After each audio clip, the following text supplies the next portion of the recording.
children, welcome back to our another video. In this video we will continue our chapter, that is final account of sole proprietorship. In this video we are going to solve a sum without any adjustment, and so let's begin with our sum. Screen पे सम देख पा रहे होंगे, यहाँ पे हमें एक trial balance दिया हुआ है और इसमें सारे एंट्रीज है। तो जब हमें कोई क्वेश्चन ऐसा मिलेगा हम लोग क्या करेंगे, सबसे पहले हम अपने सम को पढ़ेंगे। पढ़ने के साथ साथ तो फॉर एग्जांपल यहाँ पे सबसे पहला आइटम ड्राइंग है, तो ड्राइंग का एंट्री हम कहाँ करते हैं, बैलेंस शीट के लाइबिलिटी साइड में। तो हम लोग ड्राइंग के बगल में लिख देंगे बैलेंस शीट लाइबिलिटी। वैसे ही प्रीमिसेस है, तो प्रीमिसेस कहाँ आता है, एसेट साइड में, तो हम लोग लिख देंगे प्रीमिसेस के बगल में एसेट्स, बैलेंस शीट एसेट्स। इस तरीके से हम लोग अपनी जब सम पढ़ेंगे उसके बगल में ही एंट्री लिखते हुए जाएंगे। चलिए तो अब हम सम स्टार्ट करते हैं।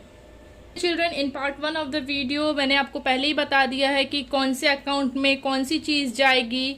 अगर ट्रेडिंग है तो उसमें कौन सी चीज़ जाएगी, अगर प्रॉफिट एंड लॉस अकाउंट है तो उसमें कौन सी चीज़ जाएगी, अगर बैलेंस शीट है तो उसमें हम लोग क्या रिकॉर्ड करते हैं। एज पर आवर सम, जब भी हमें सम्स कोई भी मिलेगा तो हम साथ साथ में ही उसका एंट्री भी करते हुए जाएंगे। First is drawing. ड्राइंग कहाँ जाएगा, बैलेंस शीट के लाइबिलिटी साइड में। हम लोग ड्राइंग को क्या करते हैं, कैपिटल से लेस करते हैं। So how much is our drawing, our drawing is 1000। सो हम लोग कैपिटल लिखने के बाद ड्राइंग, कैपिटल से ड्राइंग को लेस करेंगे। So let write it down. Drawing is our 1000। So first we will write here capital. Capital से लेस होता है तो we will write less drawings. Our drawing amount is 1000. So our next item is premises. The premises is our asset, so we will write in the asset sides. What is the amount of premises? 7,500. Premises 7,500. Next is our fixture and fitting. Fixture and fitting is our asset. वो कहाँ जाएगा, balance sheet के asset side में जाएगा। Fixture and fitting, what is the amount of fixture and fittings, it is 1560। So fixture and fitting बोल के हम लोग एसेट साइड में लिखेंगे।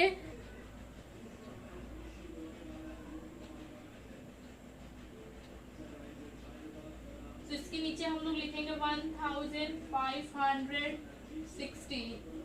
Our next item is opening stock. Look at the date, children. It is 1/1/2000. So it is the opening stock. Opening stock हम लोग कहाँ लिखते हैं, trading account. We write opening stock in our trading account. What is the amount of our opening stock? That is 2730. तो ये हम लोग trading account में 2 opening stock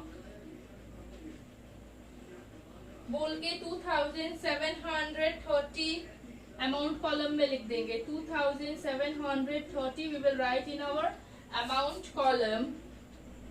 now our next item is purchase. Purchase हम लोग कहाँ लिखते हैं, ट्रेडिंग अकाउंट में। तो यहाँ पे हम लोग लिखेंगे टू परचेज अकाउंट। इस अमाउंट को हम लोग अंदर में लिखेंगे। फर्दर देखेंगे कोई परचेज रिटर्न या परचेज रिटर्न है या नहीं है। अगर नहीं होगा तो हम लोग आउटर कॉलम में शिफ्ट कर देंगे। अगर कोई परचेज रिटर्न होगा तो उसको हम लोग इनर कॉलम में माइनस करने के बाद शिफ्ट करेंगे। So first will write our purchase amount, that is 15,410. So we will write 15,410 in the inner column. हम सारा कैलकुलेशन करने के बाद इसको फाइनल कॉलम में सेंड करेंगे। Now our next item is discount allowed. हमने कोई प्रोडक्ट बेचा है, उस पर डिस्काउंट दिया है, तो it will go in profit and loss account. Which side, debit side.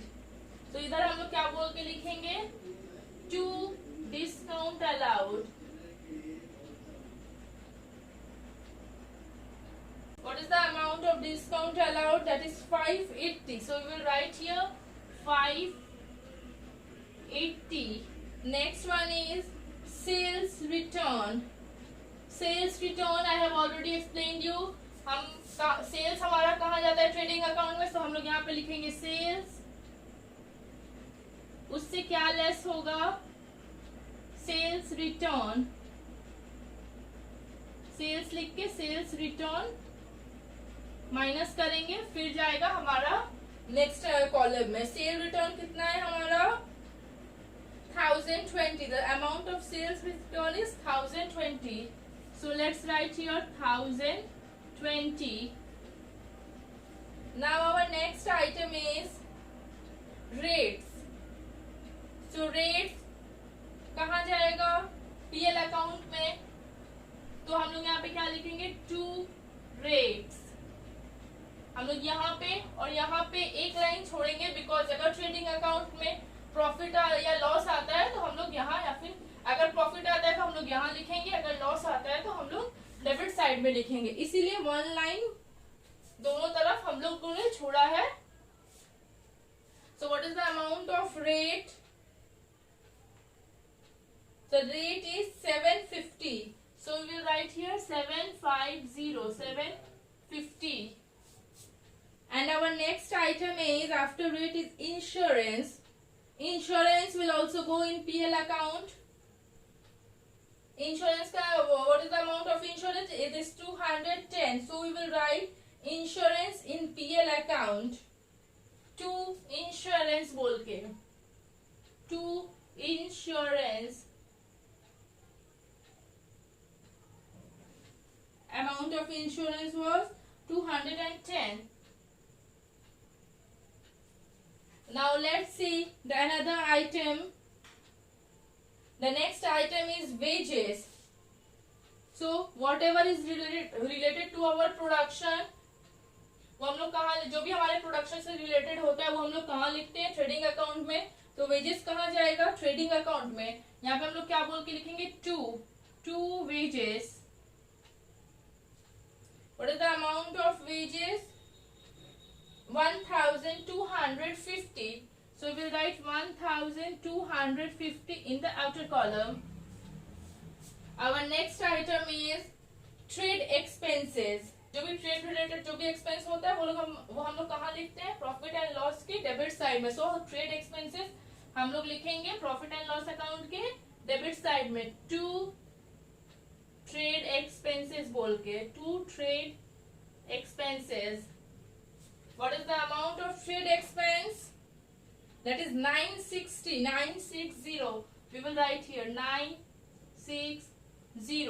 Our next item is sundry debtor. Sundry debtor again it is an item of balance sheet. Balance sheet में हम लोग sundry debtor कहाँ लिखते हैं, asset side में. So we will write sundry debtor in asset side. And what is the amount of sundry debtor? 2310. So we will write here sundry debtors 2310. So our next item is after sundry debtor cash in hand, after that cash in bank. Cash in hand, cash at bank दोनों ही कहाँ जाता है, balance sheet के asset side में. So cash in hand and cash at bank we will write in the assets column. Cash in hand, cash at bank. So what is the amount of cash in hand? Cash in hand is 650. We'll write here cash in hand 650. And what is the amount of cash at bank? The amount of cash at bank is 2350. So here we will write 2350. Now let's move to our next item of our trial balance. The next item is salaries. So where do we write salaries? Salaries we generally write in profit and loss account. What we will write? To salaries account. To salaries. What is the amount of salaries? It's 2000. So we will write here 2000. Now next is capital account. So capital account, we have already left space to write here capital. It will go in the balance sheet. What is our capital? Capital is 14,400. Type 14,400. इस capital से हम लोग को क्या करना है? Capital में हम लोग क्या करते हैं? नेट प्रॉफिट ऐड करते हैं और ड्रॉइंग माइनस करते हैं। कैपिटल इससे क्या करेंगे? ये ड्रॉइंग 1000 रुपीज माइनस करेंगे, देन वी विल गेट 13,400। इसमें हम लोग क्या करेंगे? अगर हमारा प्रॉफिट होता है तो ऐड करेंगे, अगर लॉस होता है तो सब्ट्रैक्ट करेंगे। Let's move to our next item, that is sales. Sales के लिए भी हमने यहाँ पे जगह छोड़ा था। सेल्स भी write in trading account. What is the amount of sale? 23,120। So हम लोग सेल्स यहाँ पे लिखेंगे 23,120। सेल्स से हम लोग को क्या करना है? सेल्स रिटर्न को माइनस करना है। We will subtract sales return from sale. So after subtracting 1020 from 23,120, our answer is 2,100. We will write in our outer column 22,100. Now next item is discount received. Discount received कहाँ पे लिखेंगे? Profit and loss account के credit side में। Bye क्या बोल के लिखेंगे? Bye discount received. Now what is the amount of discount received? Is 330. So here we will write 330. Now next item is purchase return. तो यहाँ पे हमने जगह छोड़ा था after two purchase we will write purchase subtract purchase return. What is the amount of return? 730. So you will write here 730. अब हम लोग क्या करेंगे? परचेज रिटर्न को परचेज से माइनस करके जो अमाउंट बचेगा उसको हम लोग कहाँ लिखेंगे? हमारे आउटर कॉलम में। That means we will subtract 730 from 15,410. So our balance will be 14,680. We will write here 14,680. Now moving to our next item, that is sundry creditor. Sundry creditor. Where do we write sundry creditor? It is an item of balance sheet. कहाँ लिखते हैं हम लोग? Balance sheet में लिखते हैं। कौन से साइड लिखते हैं? लाइबिलिटी साइड में लिखते हैं। सॉन्ड्री क्रेडिटर कौन से साइड में लिखते हैं? लाइबिलिटी साइड में लिखते हैं। So we will write sundry creditor in the liability side. Sundry creditor. Now what is the amount of sundry creditor? It's 1,700. So here we will write 1,700. Okay children, you can see हमने सारा trial balance में जितने भी item आए थे हमने सबका entry कर दिया है. But you can see below the sum it is written that closing stock was valued at 3,140 on 31st December 2000. So ये आपके लिए अभी जानना ज़्यादा इम्पॉर्टेंट है बिकॉज इन फ्यूचर आप कोई भी सम सॉल्व करोगे उसके लिए ये बहुत इम्पॉर्टेंट है. क्लोजिंग स्टॉक, अगर ट्रायल बैलेंस में क्लोजिंग स्टॉक दिया है तो we will simply write that in trading account. अगर ट्रायल बैलेंस में क्लोजिंग स्टॉक दिया रहता है तो उसको सिंपली हम लोग ट्रेडिंग अकाउंट में लिख देंगे. अगर क्लोजिंग स्टॉक एडजस्टमेंट में है, अगर सम में कोई भी एडजस्टमेंट रहेगा तो उसका एंट्री हम लोग 2 बार करते हैं. क्यों करते हैं? Because we follow double entry system. इसीलिए कोई भी एडजस्टमेंट रहेगा उसका एंट्री हम लोग अपने सम में 2 बार करते हैं. यहाँ पे भी क्लोजिंग स्टॉक हमारे एडजस्टमेंट में दिया है, इसका भी 2 एंट्री होगा. So the first one will be, first हम लोग को पता है कहाँ लिखेंगे क्लोजिंग स्टॉक, ट्रेडिंग अकाउंट के credit side. So let's write closing stock in our trading account credit side. By क्या बोल के लिखेंगे? By closing stock. So what is the amount of closing stock? 3,140. 3,140 is the amount of closing stock. इसका एक entry हमने trading account में किया, दूसरा एंट्री कहाँ करेंगे? जैसे कि मैंने कहा एक एंट्री ट्रेडिंग अकाउंट में होगा क्लोजिंग स्टॉक का और दूसरा एंट्री होगा बैलेंस शीट में. सो बैलेंस शीट के कौन से साइड पे लिखेंगे हम लोग? एसेट साइड में. So here we will write closing stock. What is the amount? 3140. Okay children, यहाँ पे क्या होता है, हमारा सारा एंट्री, सारा एडजस्टमेंट, जो क्लोजिंग स्टॉक का एडजस्टमेंट था हमने सारा कंप्लीट कर लिया. अब हम लोग करेंगे क्या? बैलेंस करेंगे. So let's balance. हमारा ट्रेडिंग अकाउंट का क्रेडिट साइड का बैलेंस क्या है? 22,100 and 3,140. So our total will be 25,240. यहाँ पे हम लोग लिखेंगे 25,240. दाओ अब इस अमाउंट से हम लोग इधर का अमाउंट माइनस करते हैं, देखते हैं क्या आता है. डेबिट का सारा अमाउंट को क्रेडिट का टोटल के साथ सब्ट्रैक्ट करने के बाद हमारा बैलेंस क्या बचता है? That is 6,580. 6,580. तो ये है हमारा बैलेंस. हमारा बैलेंस डेबिट साइड में आया है, इसका मतलब क्या हुआ? हमारा प्रॉफिट हुआ है. So we will write here to gross profit bracket में ट्रांसफर टू पीएल अकाउंट. अब हम लोग टोटल कर देंगे यहाँ पे 25,240. अब ये अमाउंट हम लोग कहाँ पे लेके आ जाएंगे? प्रॉफिट होता है तो हम लोग कहाँ लिखते हैं? प्रॉफिट होता है तो हम लोग लिखते हैं प्रॉफिट एंड लॉस अकाउंट के क्रेडिट साइड में. यहाँ पे हम लोग क्या बोल के लिखेंगे? By gross profit. क्या अमाउंट है ग्रॉस प्रॉफिट का? 6,580. So you will write here 6,580. Next हम लोग क्या करेंगे? अपना पीएल अकाउंट बैलेंस करेंगे. फर्स्ट हम लोग क्या करेंगे बैलेंस करने के लिए? क्रेडिट साइड का टोटल करेंगे पीएल अकाउंट का. सो क्रेडिट साइड टोटल करने से हमें क्या मिलता है? 6,910. So will write here 6,910.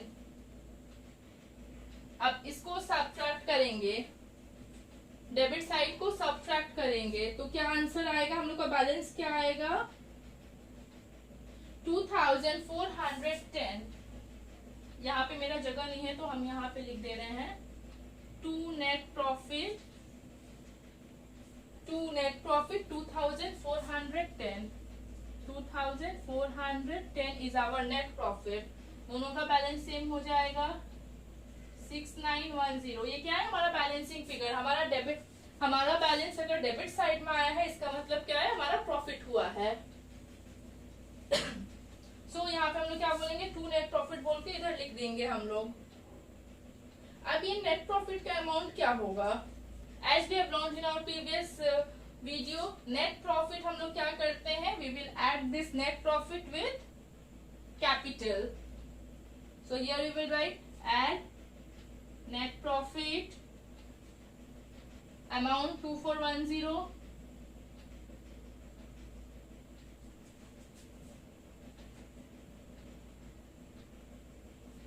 What we will do now? We will add net profit with capital. Add net profit 2410. इसका टोटल करने के बाद फाइनल अकाउंट हम लोग कहाँ लिखेंगे? आउटर कॉलम में लिखेंगे. Final amount that is 15,810. 15,810. अब हम लोग टोटल करेंगे बैलेंस शीट बोथ साइड. सो एसेट साइड टोटल करने के बाद हमारा अमाउंट क्या आता है? 17,510. लायबिलिटी साइड टोटल करने के बाद हमारा अमाउंट क्या आता है? Is the same 17,510. अगर हम लोग चेक करना चाहेंगे कि हमारा सम सही है या नहीं है तो हम लोग कैसे चेक करेंगे? अगर हमारा बैलेंस शीट का asset side is equal to liability side, asset side liability side के इक्वल होता है, in our sum asset side भी 17,510 है, लाइबिलिटी साइड भी 17,510 है. दोनों साइड्स अगर इक्वल होते हैं तो हमारा सम करेक्ट है. अगर हमने अपने पूरे सम में कहीं पे भी कोई गलती नहीं किया है तो हमारा बैलेंस मिलेगा. वीडियो में यहीं तक. Next video we will discuss about few adjustment entries.